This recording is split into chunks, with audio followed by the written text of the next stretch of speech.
tirs au but. On menait au score jusqu'à 5 minutes de la fin. Je pense qu'on a eu un penalty. Donc l'arbitre n'est pas allé voir le VAR. Ils ont eu un accrochage dans la surface de réparation. Il est allé voir le VAR. C'est les décisions qui sont comme ça. Aujourd'hui, c'était contre nous. Donc voilà, vraiment très déçu parce que quand on regarde notre premier match, quand on voit aussi la prestation qu'on a fait aujourd'hui, véritablement, je pense qu'on méritait d'aller en quart de finale. Mais comme je l'ai dit, c'est le football qui est comme ça. Bonjour, bonsoir coach, juste là. Moustapha Sadio pour Sport News Africa. Déjà, tous nos encouragements pour ce tournoi. Est-ce que c'est le genre de tournoi où vous avez vraiment fait preuve de créativité, prise d'initiative on va dire, dans vos choix tactiques? Est-ce que c'est le genre de tournoi où vous en ressortez, on va dire, ragaillardi, prêt à embarquer une fois de plus pour, on va dire, pour aller la chercher en 2025? Aujourd'hui, il est difficile de se projeter en 2025. On vient de sortir d'une défaite qui fait mal. Aujourd'hui, il faut qu'on le digère.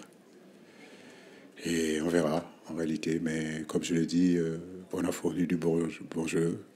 Le contenu a été bon. Mais pour vous dire, entre bien jouer et ne pas gagner, et mal jouer et gagner, je crois que mon choix est déjà fait. Je préfère quand même bien jouer et gagner, mais à défaut, je préfère quand même mal jouer et gagner. Donc, on nous a beaucoup reproché qu'on n'avait pas de fond de jeu, qu'on ne jouait pas bien. Je crois que dans ce tournoi-là, on fait partie des meilleures équipes de ce tournoi-là. Mais c'est comme ça. Bien jouer ne suffit pas. Donc, pour l'instant, on est là. On laisse passer cette défaite. Voilà.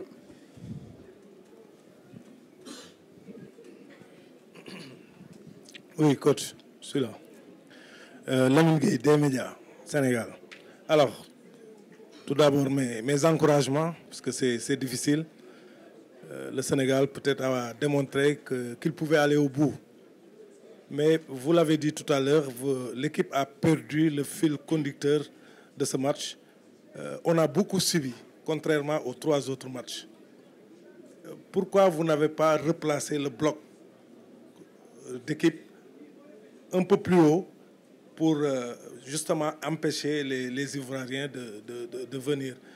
Est-ce que vous ne pensez pas que l'équipe a pêché à ce niveau-là, laisser le ballon à la Côte d'Ivoire et peut-être s'exposer derrière? Il est difficile de faire des analyses là maintenant après ces défaites, mais comme je le disais tout à l'heure, on a perdu effectivement le fil conducteur du match dès le premier but. Je pense qu'on a eu beaucoup de déchets sur le plan technique. C'est pas le problème du bloc. Je pense que le bloc était plutôt bien. On était bien en bloc, mais la réalité, comme je le dis, c'est à la récupération du ballon. À la récupération du ballon, pour cette projection-là, il y a eu beaucoup de déchets. On a perdu beaucoup de ballons dans notre bloc. Et quand vous jouez en bloc médian comme ça et que vous récupérez le ballon, logiquement, c'est la projection. C'est pour projeter. Et on a perdu les ballons à l'intérieur de notre bloc. Je pense que c'est ce qui nous a causé énormément de problèmes. On a sauté le milieu de terrain, alors qu'à chaque fois qu'on a trouvé Sadio à l'intérieur, on a trouvé Ismaïla à l'intérieur, on a pu ravitailler nos extérieurs. Je regrette qu'on n'ait pas pu le répéter tout le long du match par rapport aux 3 premiers matchs où vraiment on a pu trouver de la fluidité dans le jeu, on a pu garder allié en réalité possession et verticalité. Et je ne peux pas m'expliquer le fait qu'on ait perdu le fil du match parce qu'on a marqué très tôt. Bien sûr qu'il fallait continuer à jouer. On ne peut pas gérer ce match-là pendant 88 minutes. C'est le seul regret que j'ai dans ce match-là.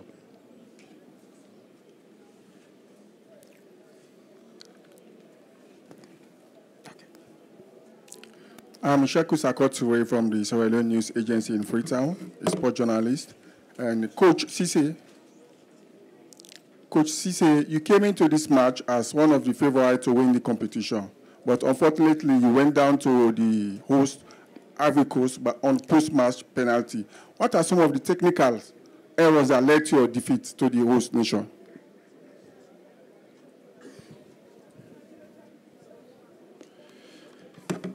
La Côte d'Ivoire avait la possession, effectivement, mais c'était une possession qui n'était pas trop dangereuse. Je pense que ce match-là, on aurait pu jouer pendant pendant 2 heures de temps, je ne pense pas que le Côte d'Ivoire aurait pu nous marquer un but. Donc on le savait. On savait que ça allait se jouer sur des coups de pied arrêtés, sur un penalty.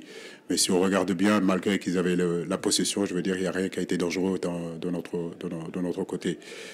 Le regret que j'ai, je l'ai dit, je le répète, c'est que même si on a reculé le bloc, je pense qu'à la récupération du ballon, on n'a pas été assez fluide. Voilà, notre jeu n'a pas été fluide, notre jeu n'a pas été clair. Aujourd'hui, cet après-midi, donc ce soir, pardon. Donc très compliqué, match très compliqué. J'ai envie de dire que c'est nous-mêmes qui nous sommes compliqués le match, parce qu'on avait la possibilité vraiment de pouvoir gagner ce match-là. Merci. Emmanuel Robert Mahor, Média Sport Info de la Canal 431. Coach, il vous manque un net et le Sénégal s'écroule. Pape Gueye, qui pouvait jouer troisième stopper et qui pouvait relancer. Il était excellent à la récupération pendant les 3 précédents matchs. Il n'est pas là aujourd'hui. Le Sénégal s'écroule, coach? Non, je pense qu'aujourd'hui, on a 27 joueurs. Je le dis encore, je le répète, je gère un collectif. Pape Gueye n'est pas là, mais je veux dire qu'il y avait d'autres joueurs qui étaient là aussi, qui ont bien fait avant, qui ont bien joué avant que Pape arrive. Le problème, c'est pas un joueur qui manque, c'est notre collectif en réalité. À un moment donné, on avait les coulissements à faire, on avait dans la circulation du ballon, on n'a pas beaucoup joué. Le ballon a été étouffé, il n'y a pas eu assez de fluidité dans le jeu qui pouvait nous permettre, si vous voulez, de basculer cette équipe-là de gauche à droite et trouver l'intérieur du jeu. Ce n'est pas un problème individuel, mais plutôt un problème collectif. Ok, coach, c'est Cheikh Diop, journaliste à Média. Vous avez déjà vécu tout avec l'équipe du Sénégal, une élimination en quart et une finale perdue, une finale gagnée. Est-ce que cette élimination en 8e ne vous donne pas envie de vous trouver d'autres challenges? Pour l'instant, c'est vrai que on verra l'avenir, ce que le dira. Pour l'instant, j'ai envie de digérer cette défaite. Après, comme je le dis, oui, bien sûr qu'on verra avec la fédération. Il y aura des discussions peut-être qui auront lieu, mais pour l'instant, je ne pense pas trop à l'avenir. Voilà, je pense à cette déception-là. Mes joueurs sont déçus et nous tous, nous sommes déçus. Et je sais que notre peuple est déçu aussi. Donc pour moi, ma personne, mon avenir a peu d'importance en réalité. Voilà, ce qui est important, c'est le Sénégal. Et aujourd'hui, le Sénégal a perdu. Coach Dounia Mesli pour Africa Sport, ici coach. Après votre ouverture du score, on a senti quand même que le Sénégal avait perdu son cœur dans le jeu. Les Ivoiriens sont revenus avec plus d'intensité, plus de caractère. Ils ont marqué sur coup de pied arrêté, sur penalty, parce qu'on voyait très bien qu'ils ne pouvaient pas marquer dans le jeu, comme vous l'avez dit, c'est vrai. Mais ils sont revenus avec plus de caractère. Est-ce que ça a été ça la clé? Et est-ce que le Sénégal a des problèmes externes au football qui ont pu impacter l'équipe aujourd'hui? Problème externe? Non, je ne le crois pas. Je crois que cette CAN-là, nous l'avons bien préparée. N'oubliez pas que nous faisons 3 matchs, 3 victoires. Donc, non. Je pense que la Côte d'Ivoire a mis l'intensité qu'il fallait. Mais nous, quand on a eu la possession, on l'a perdu très vite, ce ballon-là. Je pense qu'on aurait dû le garder un peu plus. On a eu des pertes de balles inhabituelles. Nos circuits de jeu n'ont pas été respectés. Ça a favorisé aussi l'élaboration du jeu des Ivoiriens. Mon regret, c'est qu'on a bien défendu, mais mon seul regret, c'est que c'est dans l'utilisation du ballon. Dans cette utilisation du ballon, on a très vite perdu le fil conducteur. Il était difficile de trouver des relais à l'intérieur du jeu.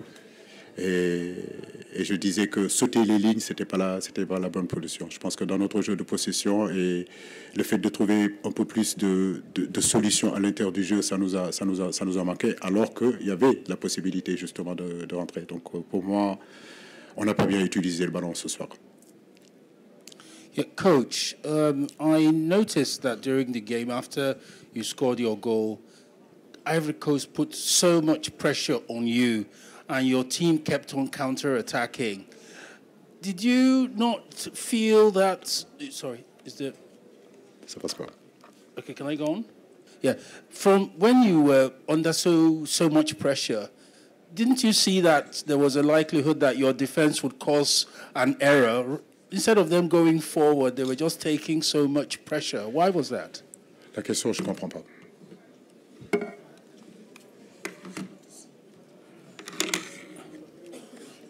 Should I repeat? Ouais, ça saute un peu. Ouais. Should I repeat the question? Okay. I was saying that after you scored your first goal, you were under so much pressure from Ivory Coast. and your players resorted to counter-attacking rather than taking the initiative, which put a lot of pressure on your defense. Why didn't you change that in order to reduce the opportunity for errors, which caused the penalty that you conceded very late in the game? Sur le penalty, je pense que nous défendons mal. C'est une faute qu'on peut éviter. Les consignes que j'avais demandées aux joueurs, c'était d'allier en réalité la possession et la verticalité. On savait que quand on a marqué le but, ils allaient faire avancer leur ligne défensive. C'est ce qu'ils ont fait avec leurs attaquants et puis leur milieu. Et c'est ce que je disais, ça nous permettait, nous, de trouver les intervalles. On a eu du mal en réalité à trouver Sadio à l'intérieur, à trouver Ismaël Assar à l'intérieur. C'est ce qui est un petit peu dommage parce que chaque fois qu'on a trouvé ces intervalles à l'intérieur du jeu, on a pu sortir. Mais je pense qu'on a perdu le fil du jeu. On a perdu le fil de ce match-là. Dès qu'on a marqué le but, on s'est reconvié sur nous et ça a payé cash. Je pense qu'on aurait dû continuer à jouer et on n'a pas joué. On s'est arrêté de jouer après le but. C'est ça le regret que j'ai. Hi, Coach. Maher Mazahi, freelance journalist. Yeah, just a quick question. I saw Lamine Camara after the match. He was in tears. He was devastated. It reminded me actually of Sadio Mane in 2017 after he missed the penalty. You as a coach, you were there in 2017, and you saw how Sadio Mane recovered from that and became a great leader with mental strength. What do you say to a player like Lamine Camara in the dressing room who had a great tournament? How do you sort of uplift them and give them a boost in their morale?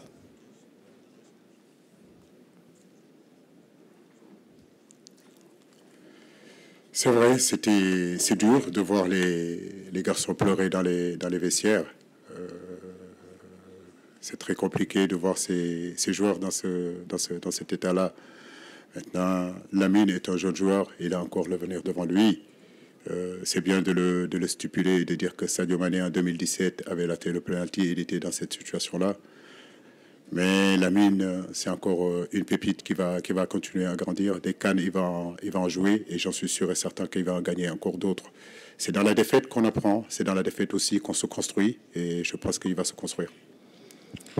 Merci beaucoup, coach. Merci, chers journalistes. On continue à la zone mixte.